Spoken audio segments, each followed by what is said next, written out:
Into B মানে হলো B হলো এর পুত্র, এ ভাগ বি মানে হলো এ হলো বি এর মা, আর এ মাইনাস বি মানে হলো এ হলো বি এর ভাই।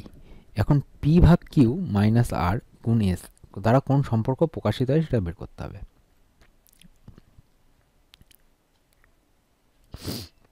তাহলে দেখো প্রথমে হচ্ছে পি ভাগ কিউ, তাহলে ভাগ মানে কি, এ হলো বি এর মা, তাহলে এক্ষেত্রে পি কার মা হবে, কিউ এর মা, কিউ এর মা হচ্ছে পি।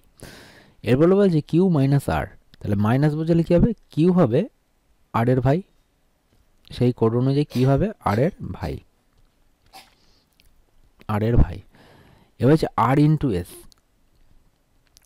আর ইন্টু এস মানে কি বোঝাচ্ছে, ইন্টু মানে কি আছে, বি হলো এর পুত্র, তাহলে এস হলো আর এর ছেলে, তাহলে এস হলো আর এর ছেলে, বেরিয়ে এলো আমাদের।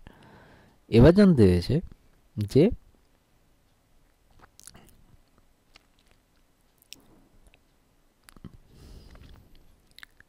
এই সম্পর্কগুলোর মধ্যে কোন সম্পর্ক প্রকাশিত হবে। তাহলে আর হলো পি এর পুত্র, দেখো আর এর কোনো জেন্ডার মেনশন করে দেওয়া নেই, মানে ছেলের নামে কোনোটা বলে দেওয়া নেই। এস হলো পি এর নাতনি, এস পি এর নাতনি এটা হতে পারে না, কারণ ছেলে। এস হলো কিউ এর ভাইপো, এস হলো কিউ এর ভাইপো অবশ্যই, কারণ কাকা হয় এস এর সম্পর্কে, তাই জন্য ভাইপো, ভাইয়ের ছেলে মানে ভাইপো, ভাই বা দাদার ছেলেকে আমরা ভাইপো বলি। তাহলে অপশান সি হচ্ছে আমাদের রাইট অপশান।